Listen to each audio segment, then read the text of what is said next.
Hi, and welcome to the Relentless Marketing and PR Podcast. With me, as always, is Katie Atkinson. And with me, as always, is Lauren Reed. We're two marketers and entrepreneurs, and we're here to share our philosophy on figuring it out, moving forward, and never giving in. Today we have Amber Hurdle, HR consultant extraordinaire with us today here in Nashville. You actually have your own podcast as well. I do. And if you want to tell us a little bit about your business and your background. And I'd love to jump in and say, I just met Amber today, but I've admired her from afar because about a year ago, I was one of the judges for the Nashville Top 40 Under 40 and was just really impressed with your entry. So congratulations on that. But yes, tell us your company. What does HR consultant mean? I don't love using the word HR consultant. I like to say that I'm a talent optimization consultant because I work with the C-suite or senior leaders and HR to map people strategy to business strategy. And the way that I uniquely approach what most people would call HR is by uniting science and branding to optimize the human capital potential. And so I look at everything from an ROI standpoint. I'm completely obsessed with people analytics and have a variety of tools that I use in psychoanalytics. And so just like in PR, as y'all know, obviously, the data informs the strategy. Right. Always. I mean, this country spends billions and billions of dollars every year on market research to gain market share, and then we don't use any data on the people who are actually going to deliver that to the customer. And so I want to see what that is in a variety of ways, and then we look at what the business goals are, and then we map out a very unique people strategy in order to get there. So it's not housed in HR. It is housed in every department, and it lives and breathes. And if somebody's not down for that, then I'm not down for working with them. Love it. So one of the reasons we wanted you as a guest today is because we've been talking a lot as marketers, PR professionals, that an often overlooked, almost always overlooked audience, it is your employees. When we do stakeholder identification with clients, none of them come up with employees right away. And we're like, whoa, hey, hold on now. They're actually the ones who have the potential to either, send your brand out into the marketplace saying XYZ or ABC. And what do you want them to be saying? Yeah.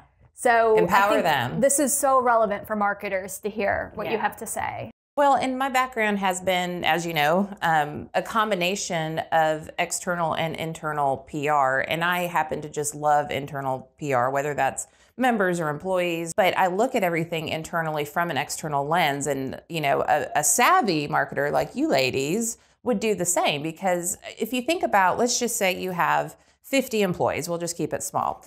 Each of those people have about 15 people in their everyday life that they are talking to about their day-to-day. Whether work rocked, whether their boss is a tool, that's who they're talking to. 50 times 15 casually having conversations.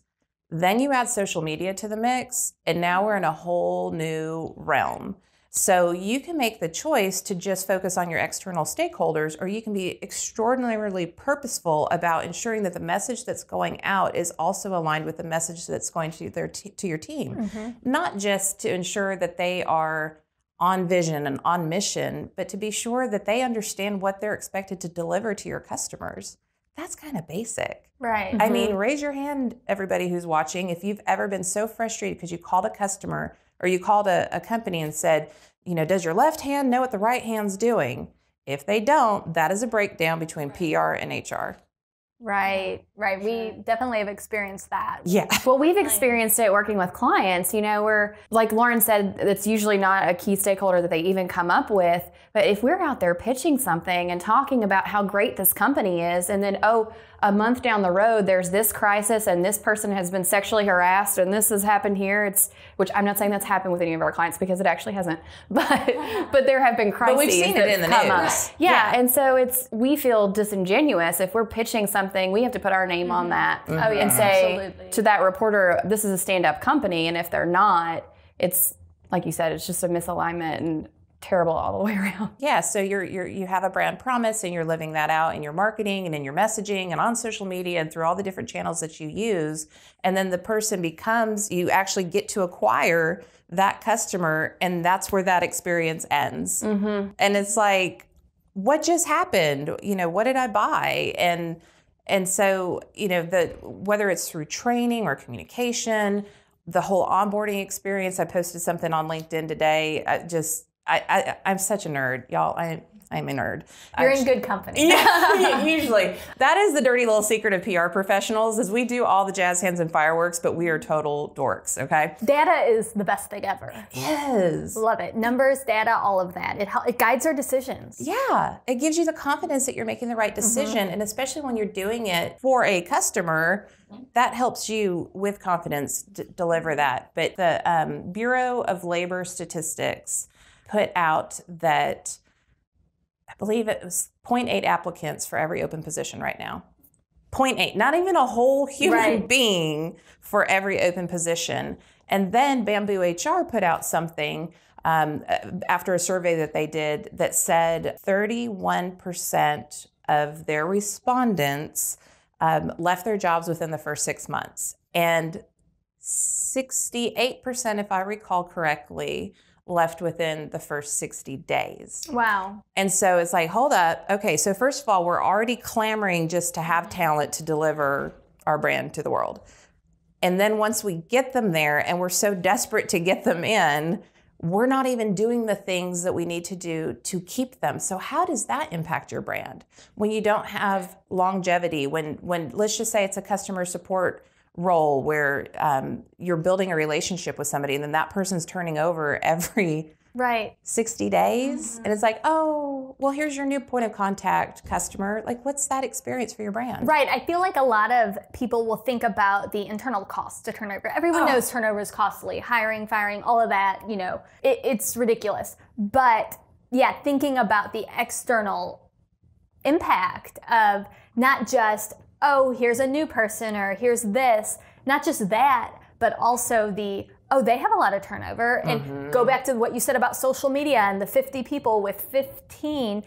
Nobody typically leaves saying, I just love that job. It was such a great place to work, but I'm just leaving. Yeah. Right? And the things are so basic. The things, especially like in this this study that I was reviewing, what they want is to be onboarded not by HR, but by their actual manager. Okay, so this, again, HR needs to be able to empower managers, and they also need to inform what's going on externally, what do they need to deliver on, because these people are saying, we didn't know what our jobs were supposed to be. We never got a tour of the facility the first week of work. Oh, wow. We don't know how to operate the equipment. And so these are like really fundamental things. Yeah. And they don't even understand what it is they're trying to deliver for the customer experience. So how are they supposed to be happy in their job? Because they feel like they're failing all the time. Yeah. So they're not getting that in their first week. These are very basic things.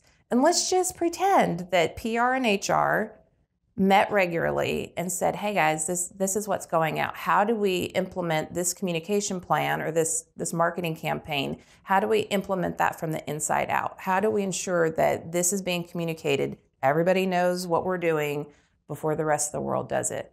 And I always liken it to that like kitschy sitcom dad that we've all been familiar with over the years. And he's like, I never know what's going on inside of my own house. That's what employees are feeling right now. Yeah. Like the whole world knows what's happening, but I don't.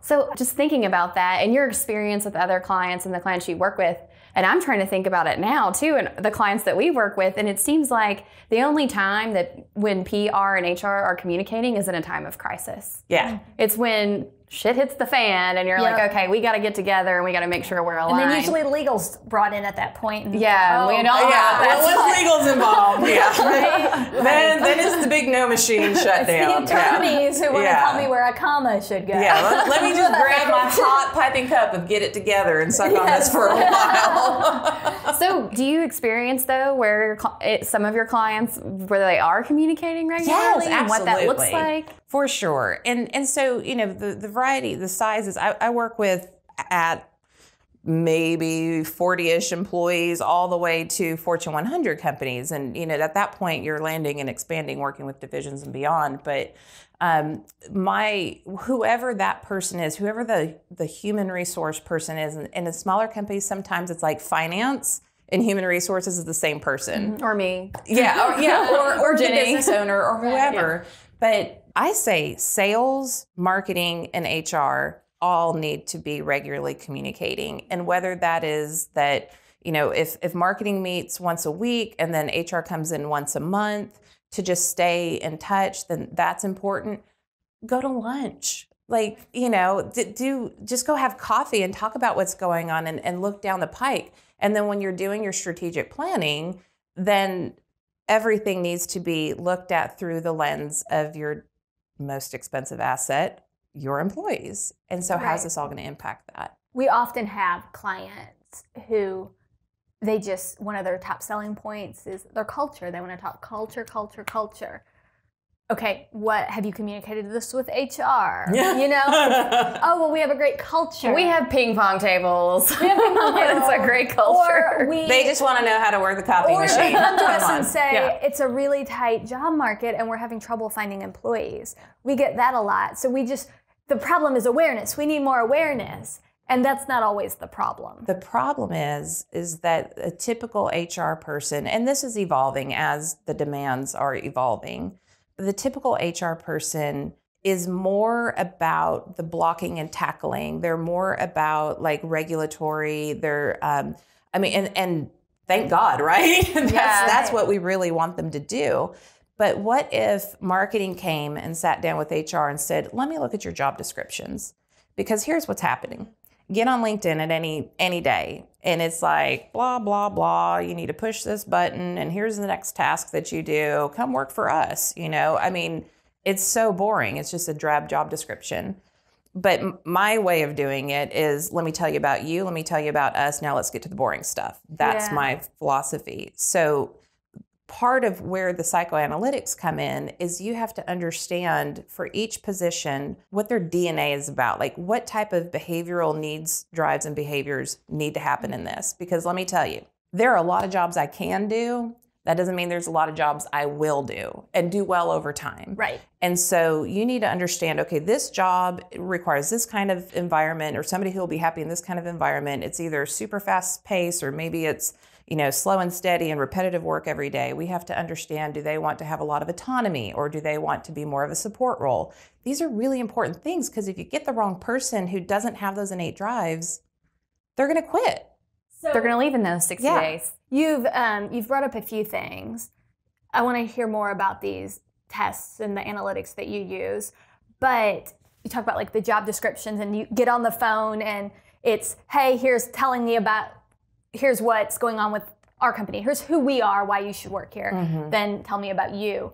The people who are describing the company, they need to be trained in what to say. They need to be provided with messaging. From marketing and PR. And that messaging should come from marketing and PR. Yes. It's what we do, is we communicate with people. And I'm sitting here trying to think, last time one of our clients has given us, that ability to work with HR on just something like their job descriptions. We do these employee relations campaign and culture campaigns, and culture is a selling point. But that is the first part, right?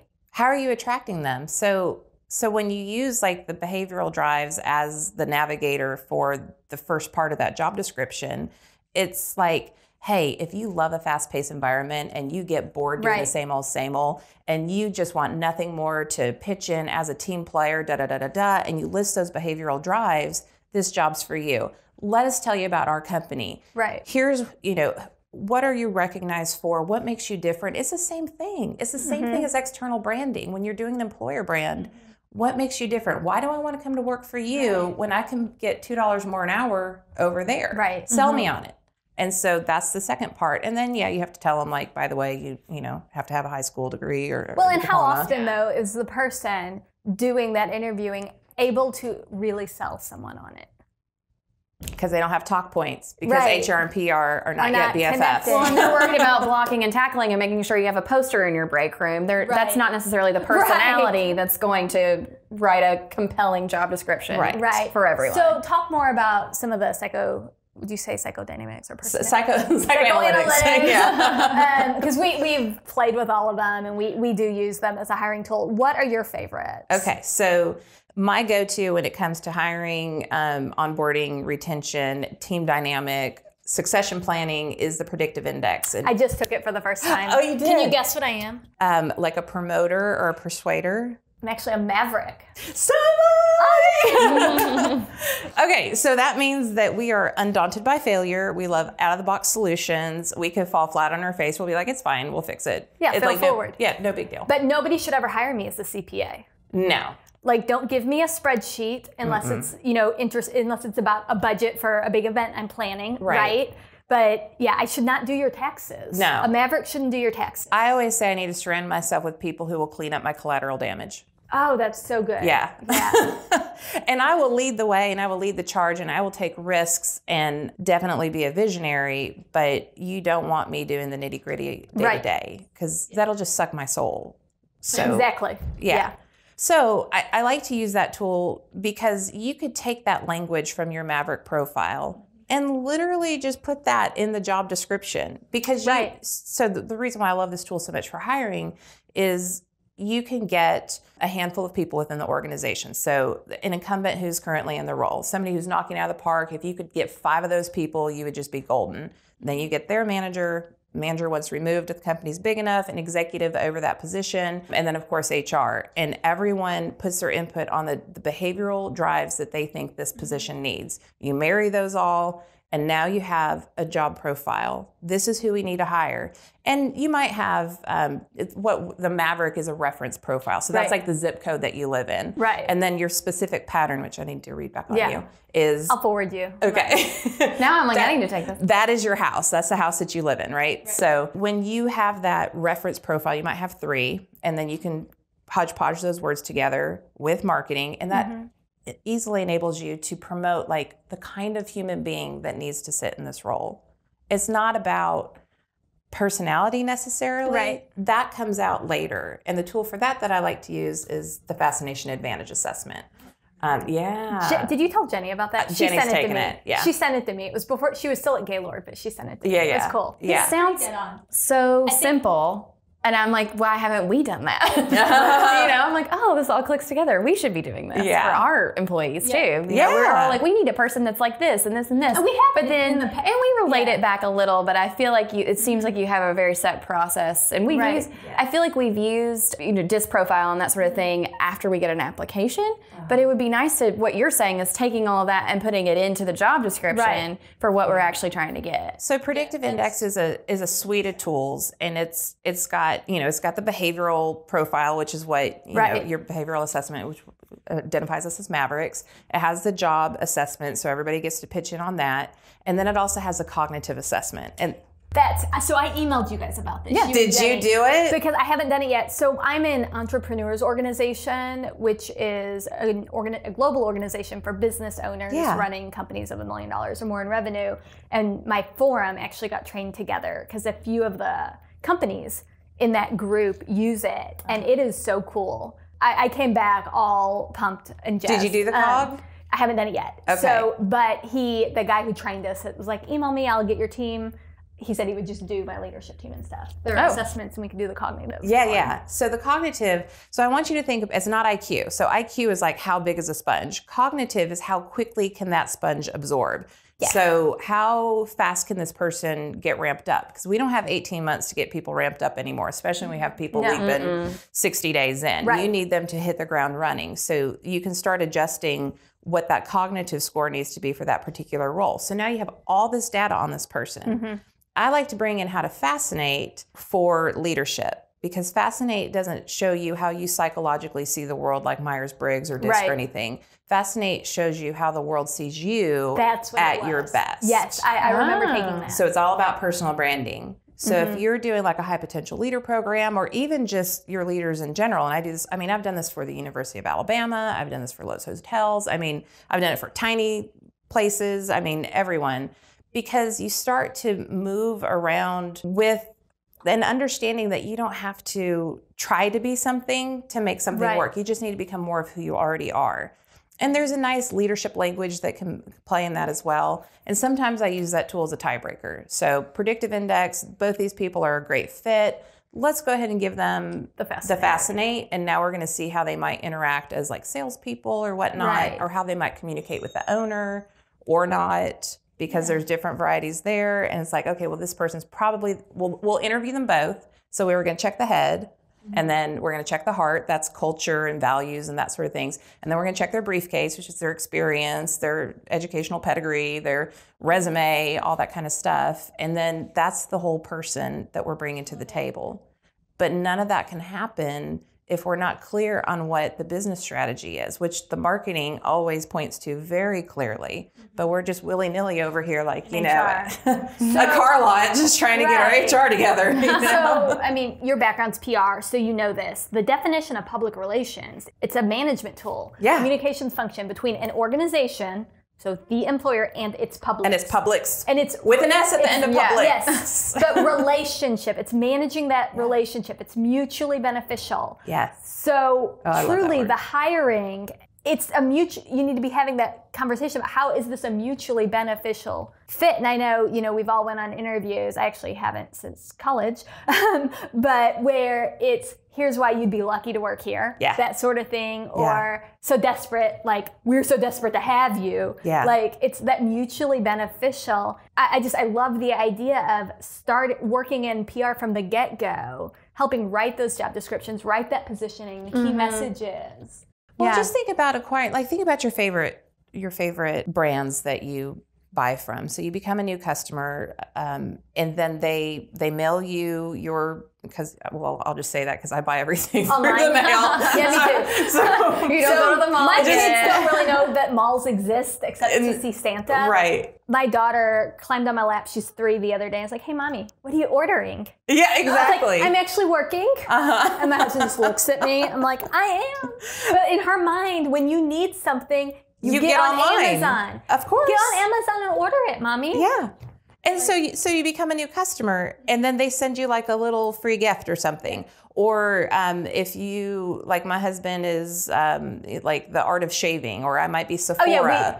And so those are things where they continue to email you. They put you in an email funnel to get you acclimated to their brand experience, and sometimes behind the scenes in their culture. And they proactively welcome you into that family. Why are we not doing that for new employees? And for everyone who applies, because that's a whole nother audience.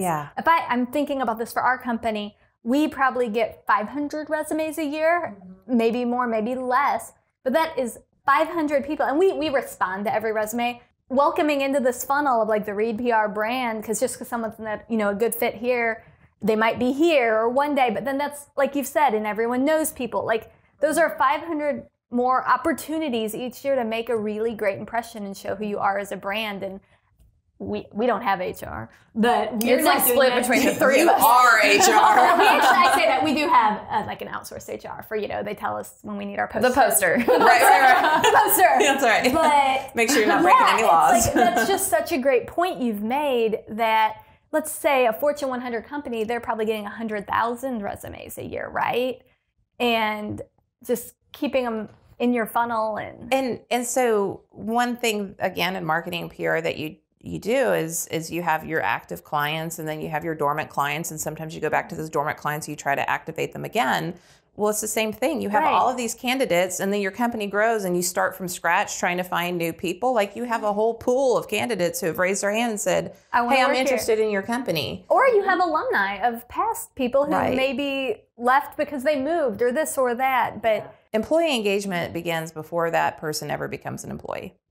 I love that. Yeah. Wow. I'm like mind blown. Key takeaway. And speaking of takeaways, I do want to say in our podcast notes, all of the tools Amber has mentioned, we're going to be sure to have that in there. So the Fascinate, the predictive index, some other things. We have a segment called Save Those Tears. I like it. And basically, it's helping our audience work through a challenge so we can just save those tears and just start getting to work, right? Like, we're big on let's just get shit done. Yes. So something we experience, and I know a lot of our listeners do, we've talked about, is as the PR marketing department, sometimes the other departments, they're just not as nice to work with as we feel we are. So just any advice, because sometimes we're coming up with these plans and ideas, and I know we within our team make it a point to always say, how will this affect logistics and this and that? Because what we don't ever want is our work to be perceived as burdensome for the people on the front lines, right?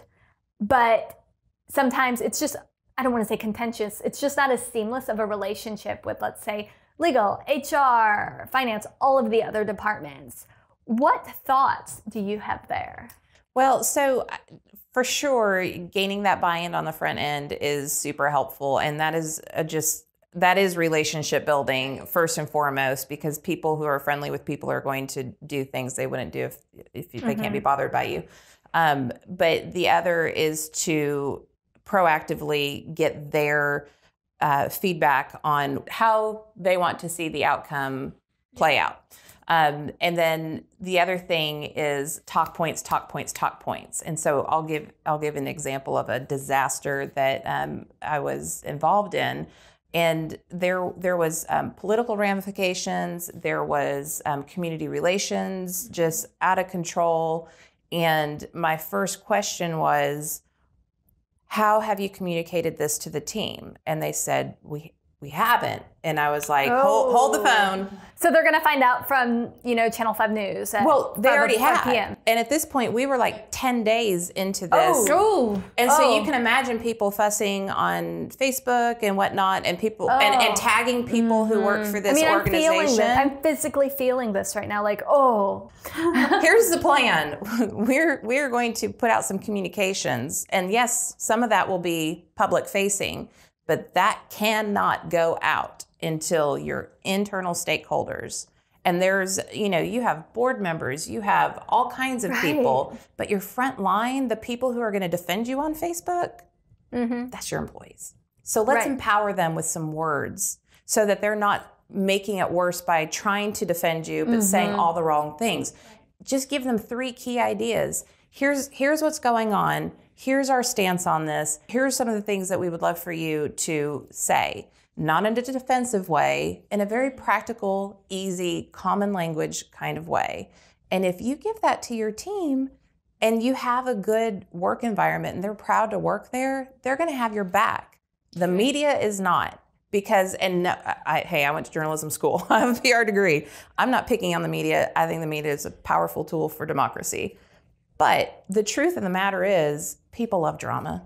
Right. They're going to click on drama. If it bleeds, it leads. If it bleeds, it leads. And so... Reporters are not your friends. They are.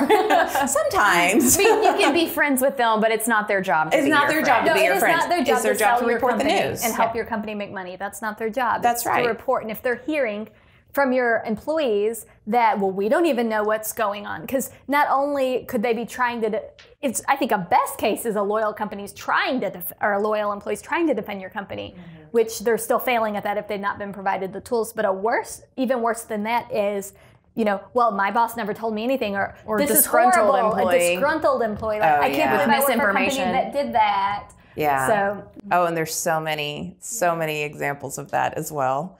So I think that the key for what you asked about is immediately, you should have crisis communication in place beforehand. But if you don't, and there's a pop-up, and that's life. The speed is king anymore. It's definitely how the world works. The very first thing that I would do is say, okay, what does our team need to know about this? Bam out 3 key talk points, short, memorable, put an acronym around it, whatever you got to do, empower them, and then deal with the public. Don't put your family last. Great words of advice. Thank you. Yeah, so thank you so much for being here today. I really feel like much wisdom was imparted between HR and PR. I know, I feel like my clients better watch out. All of them asking for their intro. I need to talk to this department and this department and this department. The key takeaway, we always like to give a takeaway from all of our episodes, and I'm going to use your words because I think they say it best, but HR and PR need to be best friends. That's right. So Thank you everyone for joining us. There will be plenty of notes in our podcast notes and plenty of links, and you can find it on the blog as well. And Amber, tell us about your podcast quickly. What if they want to follow you and your podcast? Yeah, so you can find me at amberhurdle.com. We've wrapped up one podcast and we are launching a new one called Velvet Machete Brand Strategy. Oh, I love it. And it's all about branding from the inside out. So it will be very employer brand, personal brand based, and then how that impacts business brand. Great. Well, thank you. Thank you. It's a pleasure.